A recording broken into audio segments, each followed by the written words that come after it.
talvez eu ainda não tenha falado, que diz respeito sobre a felicidade, a alegria e o que nós podemos praticar nesse sentido. Então vamos lá. A palavra salvação, santificação e saúde, no grego, elas têm a mesma raiz. Elas têm a mesma raiz. É como se fosse a mesma origem, essas três palavras. Nos evangelhos de Mateus, de Marcos, quando Jesus curava alguém e falava assim, vá, porque você foi curado. A tradução em algumas Bíblias pode ser, você foi salvo. Então, ser salvo e ser restaurado à saúde é a mesma coisa. É a mesma coisa nos evangelhos. Porque a salvação inclui a saúde. Não é uma coisa dissociada. Não é como assim, salvar a alma e o corpo não tem nada a ver. Ser salvo é ser saudável. Você entendeu? Ser salvo é ser saudável. Ser salvo não diz respeito, como às vezes a gente pensa, que tem a ver apenas com a salvação pós-morte, a alma dissociada do corpo. Não, no Evangelho é a mesma coisa. Quanto mais santificado você está, mais saudável você será. E uma saúde integral. É uma saúde integral. Então, por isso que a salvação envolve tudo isso. É por isso que a salvação só vai se completar na ressurreição dos mortos, quando nós recebemos o corpo glorificado, e aí nós teremos um corpo com o espírito perfeitos. Então, isso daí é importante a gente saber da palavra de Deus, que fala disso muito claramente. Salvação, santificação e saúde. Ou seja, se você é salvo espiritualmente, você tem que cultivar uma boa saúde. Você não pode desprezar, você não pode achar, não, isso aí não é espiritual, isso aí não é de Deus. Não, é uma coisa só. Por exemplo, quando Jesus crescia, Lucas resumiu, nesse versículo ele resume o desenvolvimento de Jesus, que é um modelo do desenvolvimento de um ser humano. Como tem que ser um crescimento integral, saudável de uma pessoa? Lucas diz, Jesus ia crescendo em sabedoria, estatura e graça diante de Deus e dos homens. Lucas 2:52. Nessa frase, Lucas diz, olha, Jesus cresceu intelectual, emocional, físico, espiritual e socialmente. Um desenvolvimento, ele falou, ele crescia sabedoria. A sabedoria bíblica inclui tanto o conhecimento intelectual cognitivo, quanto os relacionamentos afetivos, ou seja, a sabedoria inclui tanto o conhecimento intelectual e as relações emocionais. Então, sabedoria na Bíblia inclui. Hoje que a nossa sociedade divide isso, né? O conhecimento teórico, o conhecimento prático, mas a sabedoria inclui tudo isso. Alguém se desenvolve bem. Uma pessoa sábia é uma pessoa que tem uma boa emoção e tem um intelecto que se desenvolve. Então, intelectual, emocional, físico, ele se desenvolvia também. Jesus cresceu fisicamente, ele foi crescendo à medida que o tempo passava. Ele não ficou raquítico, nanico, ele se desenvolveu para ter a altura, a estatura que ele deveria ter. Espiritual, que ele cresceu em graça diante de Deus, é o crescimento espiritual, e social, diante dos homens. Quer dizer, diante dos homens ele contava também com um bom relacionamento, uma boa simpatia. Então, isso é um desenvolvimento integral, é um crescimento integral. Você vai orar pelo seu filho, você não vai pensar só em ensinar a Bíblia para ele, você vai ensinar todas as disciplinas, você vai dar uma boa alimentação, você quer que ele seja uma pessoa afetuosa, emocionalmente saudável, que ele seja fisicamente saudável, que ele seja... Então, esse é o crescimento integral que Deus planejou e intentou para todos nós. Para todos nós. E como igreja é óbvio que a gente enfatiza mais as questões que diz respeito ao relacionamento com Deus, ao relacionamento espiritual. Mas Deus se interessa por todas as áreas, por todo o desenvolvimento e por todo o crescimento das pessoas. Então, isso daí é uma introdução para a gente entender o restante do que eu vou falar aqui hoje, as dicas que eu vou dar, né? Primeiro hábito para você ser feliz, você precisa dormir bem. Esse é o primeiro hábito. Você precisa dormir bem. Se você não dorme bem, você não é feliz, entendeu? Você vai dizer assim, eu sou cheio de Jesus, cheio do Espírito Santo. Mas se você passa 2 noites sem dormir, precisa de muito Espírito Santo para você estar bem-humorado. Precisa de muito poder de Deus, porque é muito difícil. Deus nos criou e estabeleceu. E 1/3 da nossa vida, o plano de Deus é que a gente passasse dormindo. Então, se você tem 60 anos, você passou 20 anos dormindo. Né? Quando eu era novo, eu achava que era muito, né? Deus devia ter deixado a gente dormir menos, né? Mas depois você vai vendo que tem o seu sentido e o seu significado. Nós estávamos estudando um livro aí, primeiro capítulo do livro, um livro sobre espiritualidade, primeiro capítulo, exercício espiritual, número 1, para uma boa vida com Deus. Número 1, sono. Você precisa dormir bem. Porque as pessoas hoje não têm bom relacionamento com Deus porque estão exaustas, cansadas, mental e fisicamente cansadas, estressadas. As pessoas não conseguem se concentrar, não conseguem gravar e guardar. Então, por isso as pessoas não estão conseguindo ter um bom relacionamento com Deus. E isso é um princípio da palavra de Deus, que a gente precisa dormir. O Salmo 127 fala disso, olha: inútil vos será levantar de madrugada, repousar à tarde, comer o pão que penosamente granjeastes. Aos seus amados ele o dá enquanto dormem. Esse é um chamado para a confiança e para a entrega, para descansar. Você precisa trabalhar, você precisa correr, mas Deus supre. Confiar nele. Tem essa poesia que um pastor fez que eu achei legal. Nada vale levantar cedo para trabalhar e roubar o sono feito para descansar. Em busca do pão que vem cheio de dor, pois o recebe quem é amado pelo Senhor. Quem é amado pelo Senhor. Quer dizer, Deus dá enquanto você dorme. E aí Deus dá um negócio, a gente está falando no Salmo de ele supre a provisão material, mas os médicos e todos eles falam, quando você dorme bem, você repõe toda a energia, o seu cérebro, aquilo que você aprendeu durante aquele dia, se você dormir bem, que é o sono profundo, que pouca gente hoje tem sono profundo, eu sou um desses, o sono profundo, aquilo que você aprendeu grava na sua memória. Você não tem um sono profundo, aquilo que você ouviu durante o dia não grava. Você não grava, mas se você dormir o sono profundo, o nível mais profundo do seu sono, você grava aquilo que você recebeu. Então tem coisas, às vezes eu estou estudando um texto bíblico, estou preparando para pregar, e não tem a ideia, não está batendo, está saindo fumaça, aí eu vou dar uma cochilada, que aí o sermão vem. Aí eu dou aquela cochilada, agora eu entendo por quê.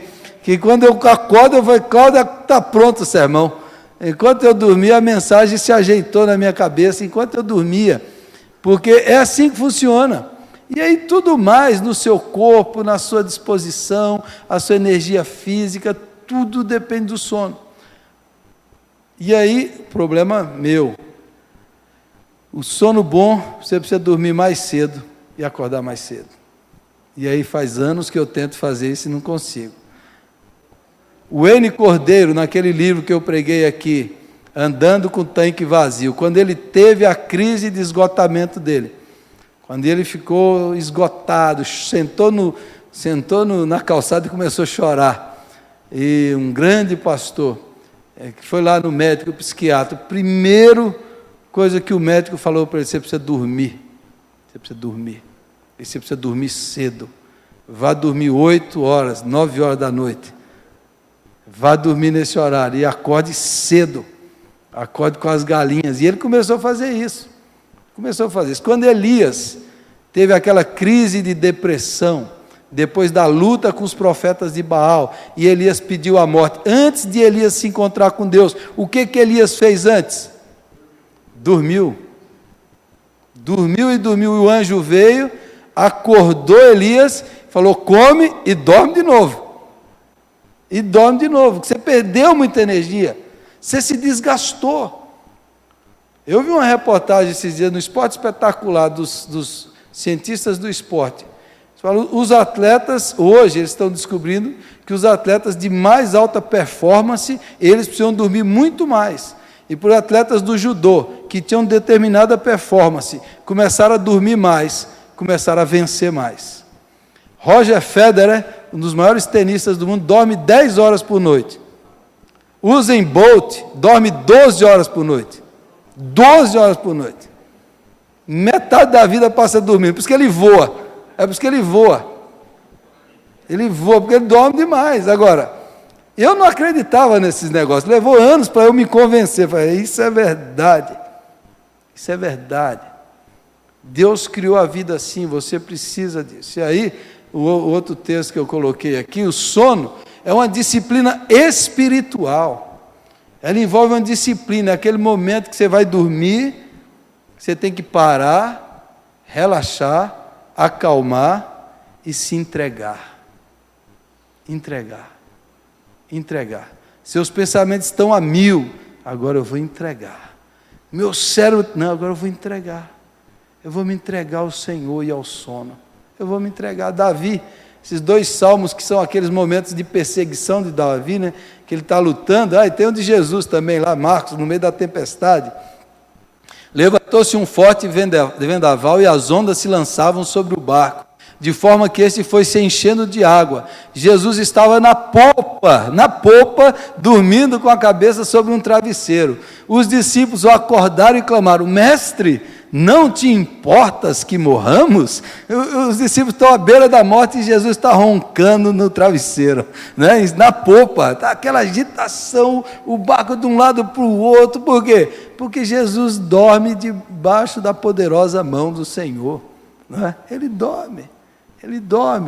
Às vezes ele não consegue dormir, mas Jesus estava no barco, agitado na tempestade, ele dormindo por causa da sua confiança em Deus. E Davi, nos 2 salmos de perseguição, que ele está sendo perseguido por Absalão, o Salmo 3 e o Salmo 4, que é impressionante, esses 2 salmos, Davi diz, eu me deito e durmo, e torno a acordar, porque é o Senhor que me sustém. Davi fugiu do palácio, está na estrada, o exército de Absalão está querendo matar, e o Davi diz que deita e dorme, porque o Senhor sustém. Confiança, entrega. O Salmo 4, em paz me deito e logo adormeço, pois só tu, Senhor, me fazes viver em segurança.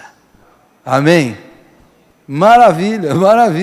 A gente precisa orar sobre isso. Eu contei para vocês uma palestra de um psiquiatra cristão, batista, em São Paulo. Ele estava constantemente irritado.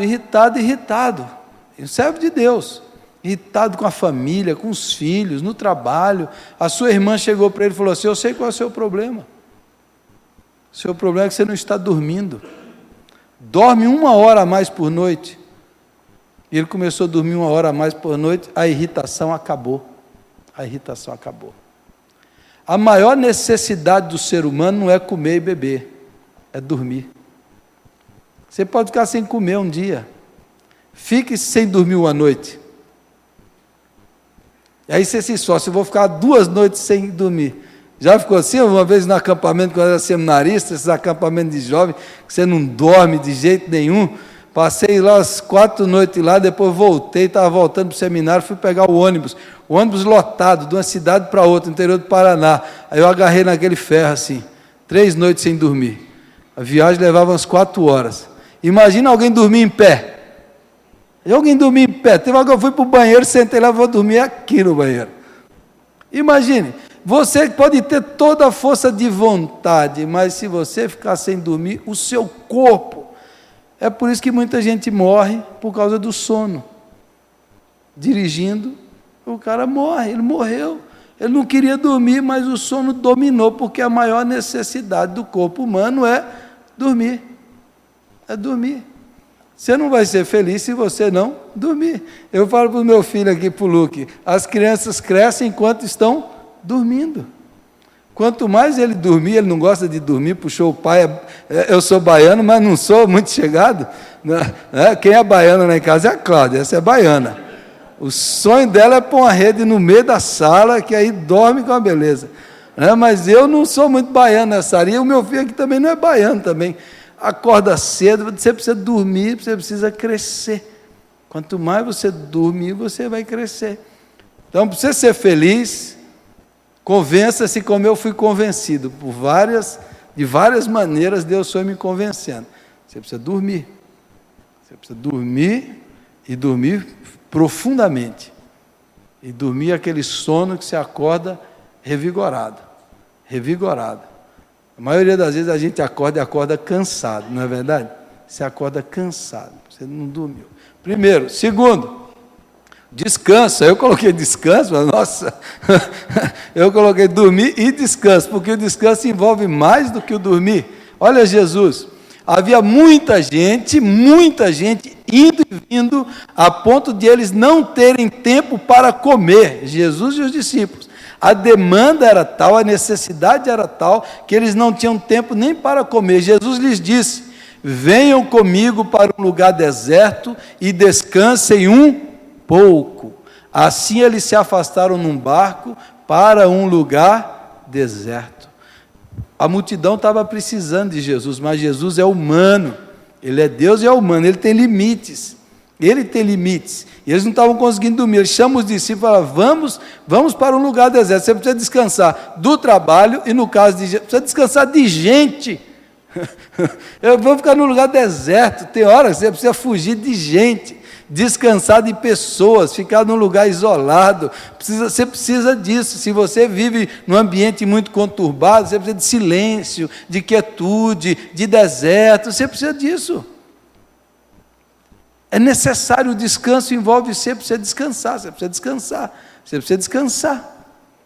Não é? Aí o pastor uma vez pediu férias, essa eu conto direto, né?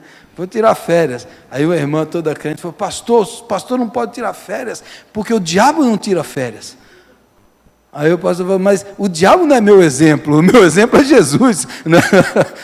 Então, assim, mesmo que o diabo não tire férias, mas Jesus tirou, descansou, porque é necessário, é a necessidade do corpo. E aí existem vários tipos de descanso. Você tem que descansar, às vezes, de certas coisas que te preocupam, de certas atividades. Você precisa descansar, até de gente, até de pessoas. Precisa descansar, vou dar um descanso. Precisa descansar disso, descansar daquilo outro, para revigorar a mente, revigorar o espírito, revigorar o corpo. Jesus fazia isso, várias vezes você vai encontrar, ele saía de noite, saía de madrugada para um lugar deserto para orar, para estar a sós com Deus. Nesse momento Jesus é revigorado, fisicamente, emocionalmente, espiritualmente, porque se Jesus ficasse nessa demanda, ele ia acabar. Esses dias, no ano passado, estive lá em Campinas, fui participar do congresso com o Ricardo Agreste, ele é pastor de uma igreja em Campinas, uma igreja que tem crescido muito. Em 2013, eu acho, a igreja dele num grande crescimento, ele chegou lá e falou assim: vou parar. Ele falou: preciso de 3 meses. O pessoal quase matou ele. Quase matou ele. Ele falou: olha, não precisa ser remunerado, mas se eu continuar do jeito que eu estou, eu vou fazer bobagem da minha vida, do meu ministério, porque eu estou flertando com coisas, eu estou num nível de exaustão que eu estou a perigo. Eu estou um perigo.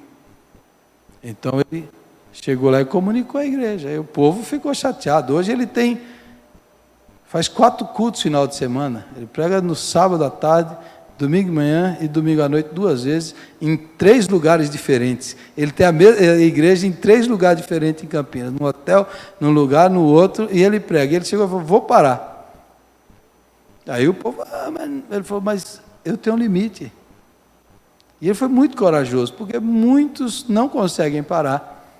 Muitos não conseguem dizer basta. Muita gente no seu emprego, quanta gente, depois tem lá um estresse, um esgotamento, e foi: por que eu não parei antes? Por que eu não dei um basta naquela hora? Por que eu não tirei férias? Por que eu não estava... Por quê? Aí vai acontecer igual lá no Japão, né? Lá no Japão, o cara lá na Toyota, acontece direto no Japão, né? O cara está lá trabalhando, o cara cai duro. Morreu de tanto trabalhar. No Japão tem muito isso. Esse dia eu vi um documentário, uma mulher de 30 e poucos anos, filho pequeno, meu marido morreu de tanto trabalhar. Então, é o descanso. É você parar, pausar a vida e falar assim, vamos dar um tempo, porque eu estou no meu limite. Então foi isso que aconteceu. Terceiro, contato com a natureza. Ser feliz, você precisa ter contato com a natureza. Dá uma olhada nesse texto aqui. Naquele mesmo dia, Jesus saiu de casa e assentou-se à beira-mar. Reuniu-se ao seu redor uma multidão tão grande que ele teve que entrar num barco e assentar-se nele, enquanto todo o povo ficou na praia. O púlpito de Jesus é o barco. E o povo estava esmagando, ele foi para o barco, ficou lá no barco e o povo lá na praia. Então ele falou muitas coisas por parábolas, dizendo, o semeador saiu a semear. Percebam, a maioria das parábolas de Jesus está envolvida a natureza. A maioria. Jesus pregava, não era dentro do templo, ele pregava às vezes na sinagoga, mas Jesus pregava na praia, no barco, em cima do monte, na rua, na praça. Jesus pregava, a vida de Jesus era ao ar livre. A nossa vida hoje, na maioria das vezes, é um lugar fechado. Aí a gente não deixa de contemplar a criação de Deus, o Salmo 19, 139, o Salmo 8, quando olho para os céus e vejo as estrelas e contemplo as obras das tuas mãos, o Salmo 19, os céus anunciam a glória de Deus e o firmamento anuncia as obras de suas mãos, contemplação. Segundo, contato mesmo, para contato tem a ver com contato, pegar. Quando Deus criou Adão, tu és Adão, vindo da Adamá. Adão veio da terra. A palavra Adão, aquele que vem da terra. Você foi tirado da terra. E você tem uma ligação com a terra. Você vai voltar para a terra, e seu espírito volta para Deus. Mas nós precisamos de terra, de areia. O ser humano precisa disso, de andar descalço, de andar no chão. Você precisa ter contato com o rio, com o mar. Você precisa, isso faz bem. Quantas vezes o seu corpo está dando choque, né? Você precisa descarregar a energia que está, você precisa descarregar, precisa da natureza, da areia, do mar, você precisa, nós precisamos. Quanto mais em ambientes artificiais vivemos, mais neuróticos vamos nos tornando. Quanto mais na natureza você vive, mais saudável você é. Isso é uma verdade. Quanto mais contato com planta, com árvore, com rio, com mar, com a vida natural, mais feliz você será. É ou não é? É ou não é? É assim que funciona. Quanto mais você vive fechado no escritório, numa sala, com sapato, com camisa e calça, e assim o dia todo, você não contempla, você não toca, você não visualiza, você não sente, e a natureza nos fala do ritmo da vida que é maior do que a gente, que é a grandeza, que você tem que ser humilde, respeitar os limites da natureza. A natureza ensina tanta coisa, a Bíblia é só isso. O mundo da Bíblia é o mundo da natureza, é o mundo da criação, não é o mundo cibernético, tecnológico, é o mundo da criação. Os profetas, tudo na Bíblia, os apóstolos viviam nesse mundo. E o que nós precisamos retomar o contato com isso aí, retomar. Né? O meu filho lá, quando foi lá na represa, né, o Luke, ele deitou na areia, ele falou, eu quero que vocês me encham de areia. Aí você vai enchendo ele de areia. É isso mesmo. Ele fala assim, mas tem cocô de cachorro. Falo, é essa que tem a vitamina da areia, é esse daí mesmo. É isso aí que vai. Você entendeu? É aí que vai dar saúde. Então, quanto mais contato próximo nós estivermos, mais saudáveis e felizes nós seremos. Foi assim, a Bíblia inteira, Davi, os profetas, a nossa vida com Deus deveria ser assim. Nós deveríamos buscar uma vida mais saudável e se alimentar de coisas da natureza também. Se alimentar disso daí. Então, se você ficar comendo só coisas artificiais, só coisas enlatadas, você é aquilo que você come. Quanto mais você comer coisas naturais, mais saudável você será. A minha casa agora lá está uma vida natural. Vamos virar tudo vegetariano lá. A Cláudia fez um suco hoje, ela faz o suco lá, ela põe assim, beterraba, pepino, inhame, couve, limão, maçã, tudo que mexe ela está botando ali dentro. E depois sai um negócio, toma. Aí eu tomo, vamos lá, vamos ver o que dá. Vamos ver o que dá. vai falando qual vitamina que tem, você vai tomando, vamos ver o que dá. E faz bem o negócio, é uma beleza.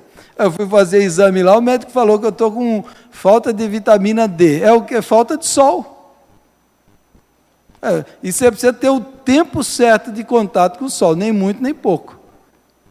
Né? Que a verdade não é nem uma vitamina, é um hormônio que o sol produz na sua pele. Então assim, quem vivia antes em contato com a natureza é outro tipo, agora hoje você vive longe disso, desse tipo de vida. Então, vai ser mais feliz. Olha a Marisa aqui, em frente para o mar, está sorrindo todo dia. Né? Então, você vê o mar, você vê lá o sol, isso faz bem.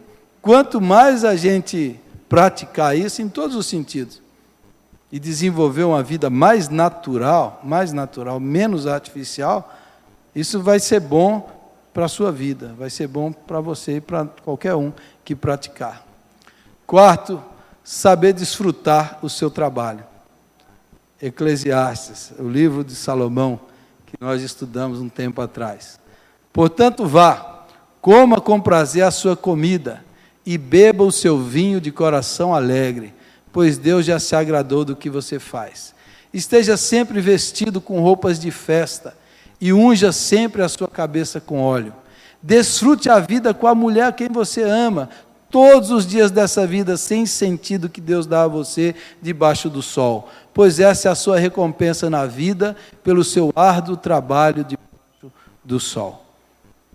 Conselho de Salomão. Vá lá, desfrute a vida, coma a sua comida, beba o seu vinho, esteja com roupa de festa, quer dizer, esteja sempre alegre, preparado, unja a sua cabeça com alegria, desfrute o fruto do seu trabalho, Deus já se agradou disso aí. Quanta gente não consegue desfrutar do seu trabalho? Quanta gente? Quantos de nós? E tem gente que fica até doente, esses programas na televisão dos Estados Unidos, às vezes você acha até que esses programas não é verdadeiro, né? Aqueles programas para os acumuladores. Aí mostra lá a mulher que é milionária e é miserável de tudo a mulher. Ela não faz xixi num pote assim para não gastar água da descarga. E aí vai passando lá. E aí você vai ver que pessoas assim, tem muitas. Gente que conseguiu um patrimônio, amealhou, conseguiu ganhar dinheiro, mas não desfruta do seu trabalho. E é aquilo que Jesus falou, Mamon, o dinheiro é um Deus terrível. Ele escraviza a pessoa e a pessoa quer ganhar mais, mas ela não sabe por que ela quer ganhar mais, que ela não sabe o que vai fazer com tanto dinheiro. Esses corruptos aí, esses caras que roubam milhões e milhões, mas por que eles fazem? Passou domingo de Mato Grosso, lá, a quadrilha, lá, o governador, os deputados, milhões e milhões, e você fala assim, que o cara rouba tanto, faz um absurdo, uma estupidez, aquele tipo de coisa, aí mostra o hospital abandonado, o pessoal lá no Mato Grosso, você fala assim, um cara desse, ele é um psicopata, ele é um assassino, porque ele está tirando dinheiro da educação, da saúde, gente morre por falta de médico, e ele está roubando milhões e milhões e milhões e milhões. Porque o dinheiro é um Deus terrível, o mamon é terrível, e tem gente que vai ficando adoecida por causa dele. E Salomão dizia, vai lá, como? Salomão diz lá também, Eclesiastes, Salomão fala assim, você quer uma loucura, Salomão? Loucura é você trabalhar e não comer, depois vem o seu genro que nunca trabalhou e gasta tudo que você deixou. Salomão falou isso, ele vem na casa com sua filha e você trabalhou a vida toda, seu genro que não gosta de trabalhar vai gastar tudo. Aí Salomão, isso é que é loucura, isso que é um cara tonto, isso que é um cara tonto, e é o que mais tem, né? É o que mais tem. Então, desfrutar a vida, saber desfrutar, e aí nós também, protestantes, nós somos muito sérios, às vezes você carrega tanta responsabilidade, às vezes você não consegue desfrutar a vida, você está tão preocupado com certas coisas, você vai carregando um peso nas suas costas, às vezes não é fácil, não é fácil falar, não, eu vou desfrutar agora. Pessoas muito responsáveis, pessoas que têm família, responsabilidade, ministérios no reino de Deus, a pessoa começa a ficar tão responsável que às vezes ela não consegue. Às vezes é assim. Eu já lutei muito com isso, e você vai precisar vencer isso daí. Você desfrutar sem preocupação, sem culpa, desfrutar aquilo ali que Deus está te dando, que Deus está te possibilitando, e receber aquilo com ação de graças, essa possibilidade que Deus está te dando, sem culpa, sem peso, sem nada, apenas com alegria. Vá lá e desfrute o que Deus te deu, né? E que Deus está dando para você. É essa prática. Tem uns filósofos que falavam um negócio que diz assim, que a nossa civilização ela é baseada no homo faber e homo sapiens, o homem que trabalha, o homem que produz e o homem que pensa, o que estuda. E ele falou, mas a gente esqueceu do outro tipo, que é o homem lúdico, o homem que se diverte, o homem que aproveita. E ele fala, às vezes o protestantismo se tornou de gente muito séria, muito ética, mas de gente que não se diverte, que não tem alegria, que não desfruta. E a gente precisa desfrutar e divertir e aproveitar as bênçãos de Deus, né? Aí tem a história do Antônio Elias, que eu citei domingo. Antônio Elias foi um grande avivalista, evangelista, um homem de Deus, mas muito bem-humorado. Um homem de Deus, mas muito bem-humorado. Aí a mulher dele conta, Dona Maria José, que acho que está viva ainda, ele faleceu há alguns anos. Ela conta que às vezes ele chegava domingo à noite em casa, depois do culto, e falava para ela, agora eu vou dar uma desigrejada, né?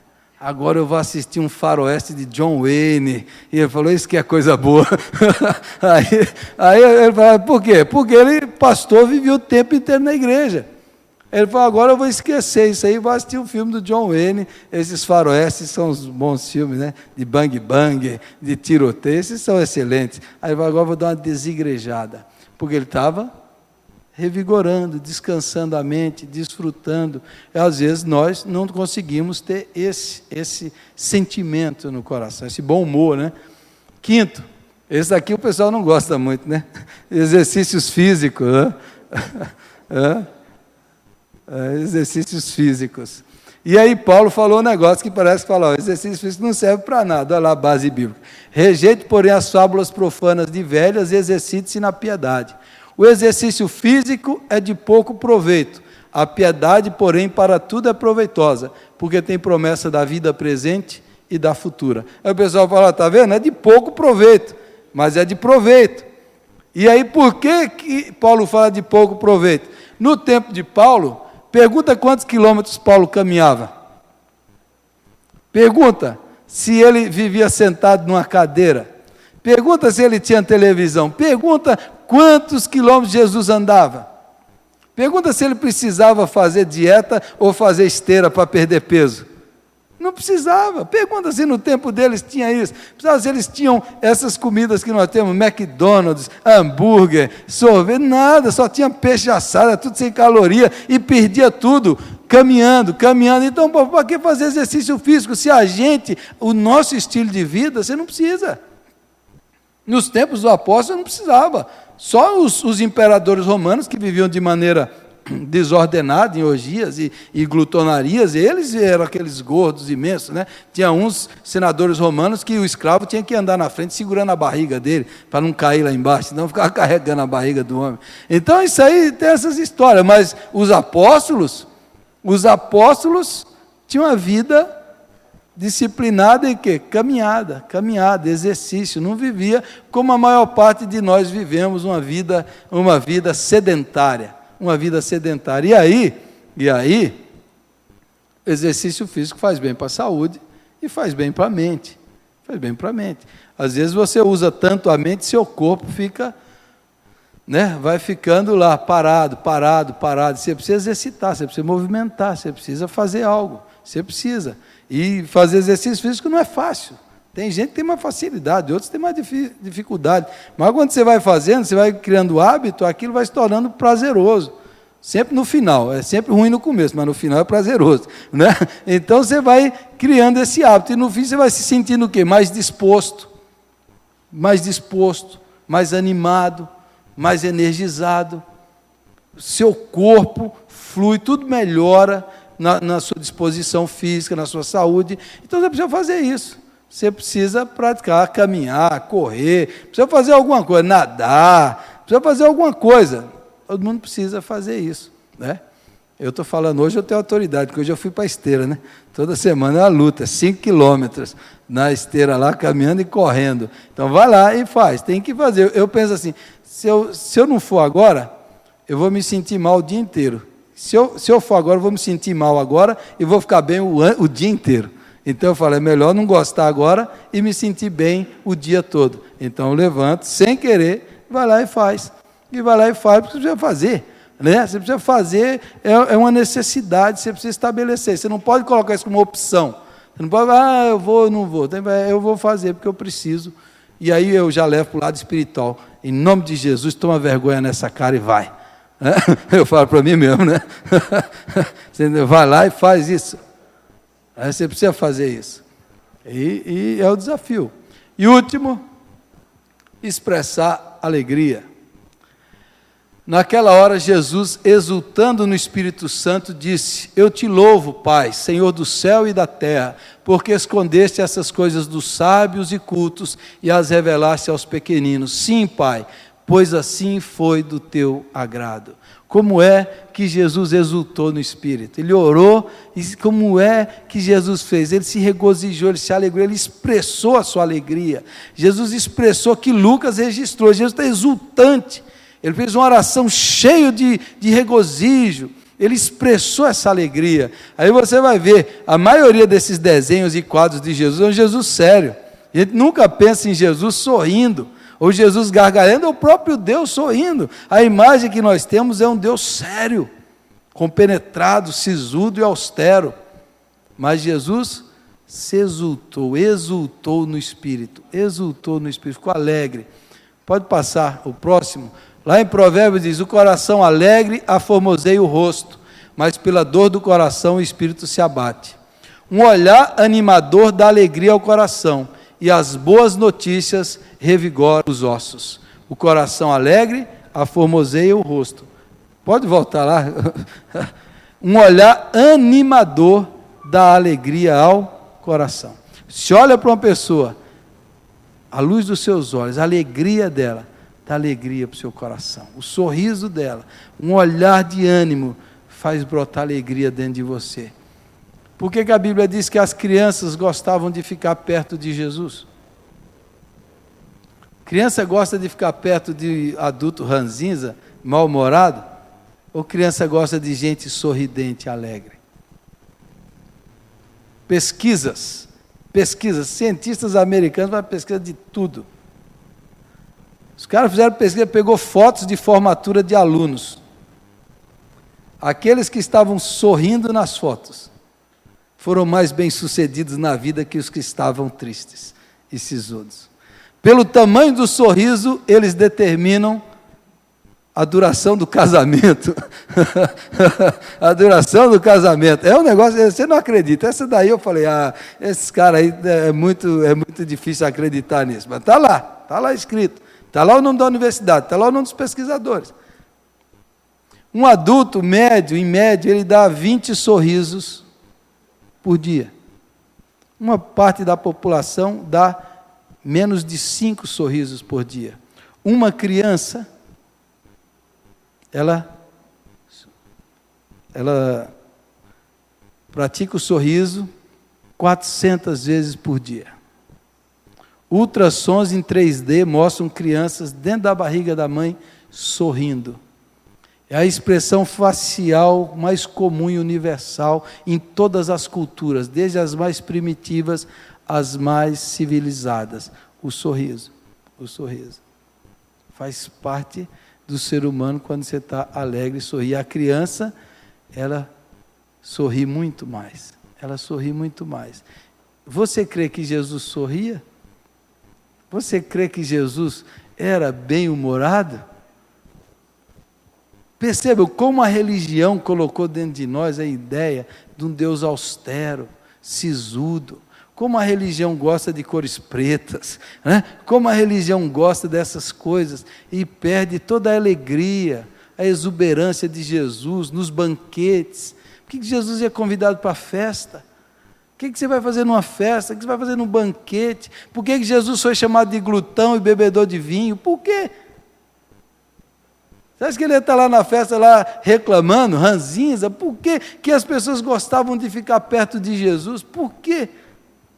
Você acha que Jesus era um mal-humorado? Era esse crente carrancudo de terno e gravata que a gente vê por aí, xingando todo mundo?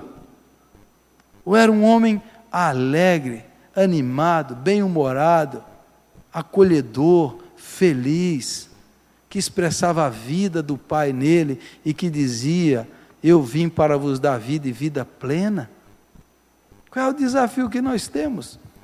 Expressar mais alegria. Aí nós, os protestantes, também, o protestantismo histórico, as igrejas mais tradicionais, somos muito sérios. Eu lia lá os livros lá dos caras que falam assim: não, o pregador tem que ser sério, porque a pessoa lá, ela vai para o céu ou para o inferno, depende dele. Se ele fizer uma brincadeira, a pessoa pode ir para o inferno por culpa dele. Eu falei: ô louco, cara. É um peso demais para carregar. Não, também você foi para o céu, foi eu que levei? Está errado esse argumento. Está errado esse argumento. Não é um pregador que leva ninguém para o céu, nem manda ninguém para o inferno, é o Espírito Santo. É um peso muito grande. É um fardo muito grande. É o Espírito Santo que faz isso. É o Espírito Santo que aplica a palavra de Deus, é o Espírito Santo. Jesus é um pregador da felicidade, da alegria, da exuberância, sem ser irresponsável, sem ser brincalhão, mas desfrutando a vida, sendo equilibrado, sem desequilíbrio, sem polos. Um homem santo, e a palavra santo também é parecida com felicidade no original. Santidade, sanidade, quanto mais santo, mais feliz, mais santo, do ponto de vista de Deus. Então eu queria desafiar você a ter hábitos de felicidade. Dormir mais, dormir bem, dormir melhor, dormir, apaga a luz, durma no escuro, desliga a televisão, desliga o computador. Você precisa dormir bem, você precisa descansar, você precisa desfrutar, você precisa fazer essas coisas, tudo que eu falei aqui. Nós precisamos, em nome de Jesus.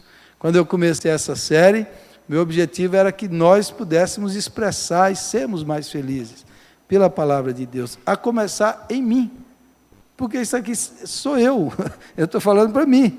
Eu sou muito sério. Eu tenho a cara muito fechada, então hoje eu paro diante do espelho e dou um sorriso. E fico sorrindo, fico treinando agora, vou dar um sorriso. Por quê? Porque você precisa treinar, porque quando eu estou pensando, eu fico com a cara fechada. Você precisa sorrir. Por que você está? Não estou bravo, não estou bravo, não estou alegre. Então expresse a alegria.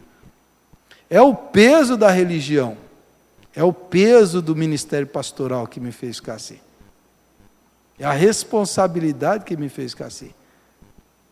Mas não faz bem. Não faz bem.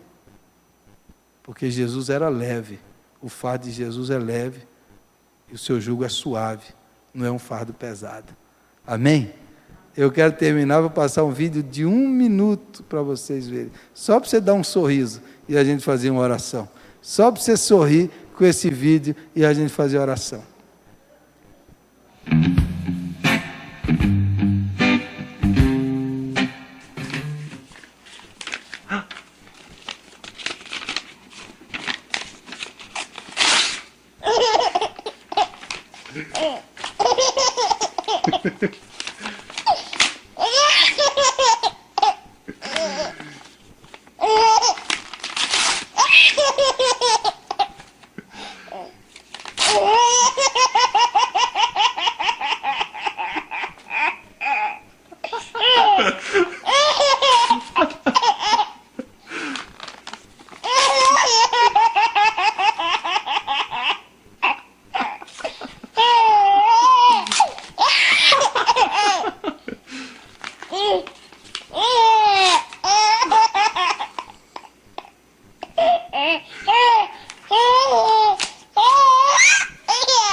This one, Micah.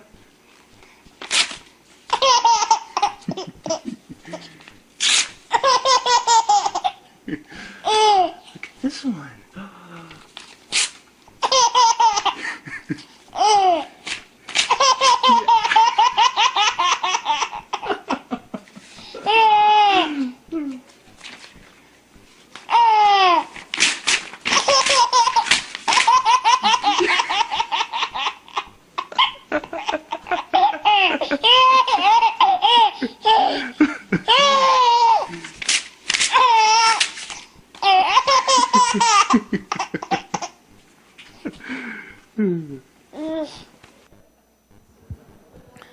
isso que o Senhor Jesus falou que da boca de crianças e de peito tirasse o perfeito louvor. Qual que é o louvor da criancinha de peito? Sorrir. Imagine Jesus sorrindo com essa criança, se divertindo com ela e adorando o Pai, né? Um Deus que se alegra na sua criação e na beleza das crianças. Vamos ficar em pé e vamos orar.